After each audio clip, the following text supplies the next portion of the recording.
fighting monsters. There was life beyond our planet.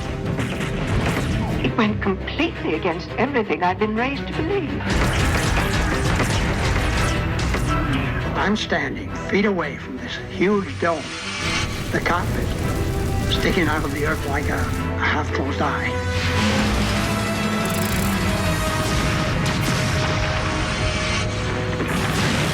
No one had ever fought a war remotely like this one before. An entire generation of young men, all of them vanished. I'll never stop hating them for what they did.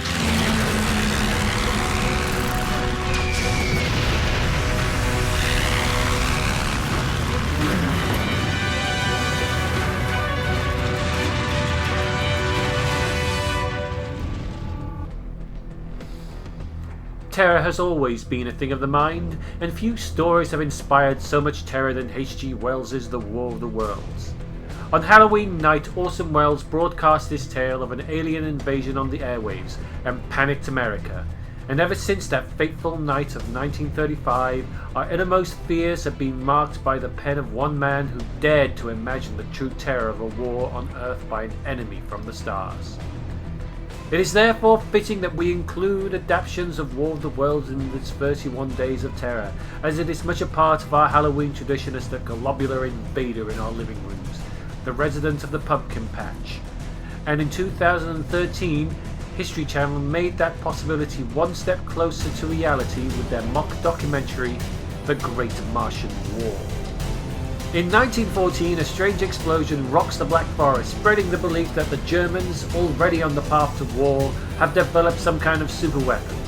But the truth turns out to be much more earth-shattering, as the entire German army is wiped out by an alien force, with Germany sending out a message to the world asking for military aid. This marks the beginning of the Great Martian War. Meanwhile, in the present age, a woman finds a diary of her grandfather who fought in the war, and the documentary goes on the hunt to decipher the meanings behind the Martian language that is hidden in the soldier's diary.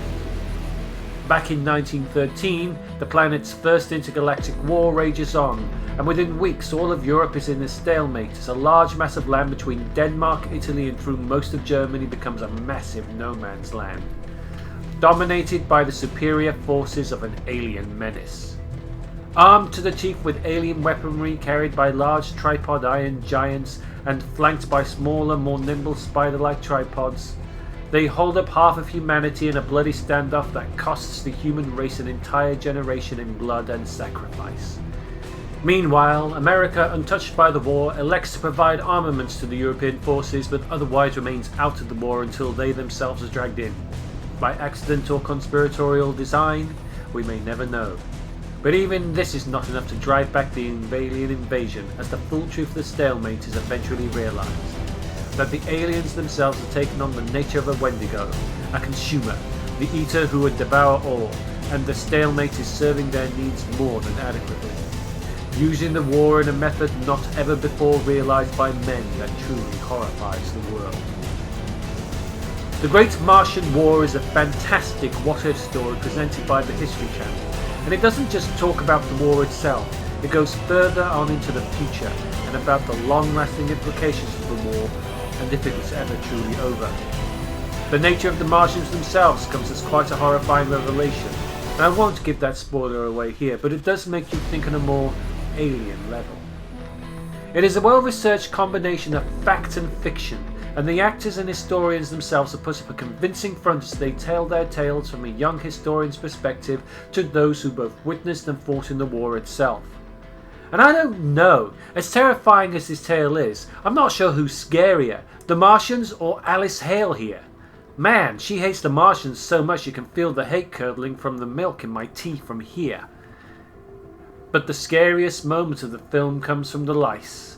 Those metallic machines that come during the night to harvest from the battleground, God knows what.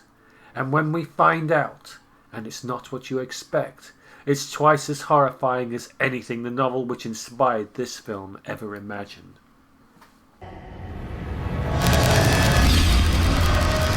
Not one of of us can sleep. Not when those fiends are moving beyond the wire.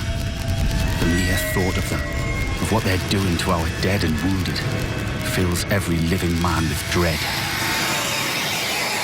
The men called them lice, and there were thousands and thousands and thousands of them.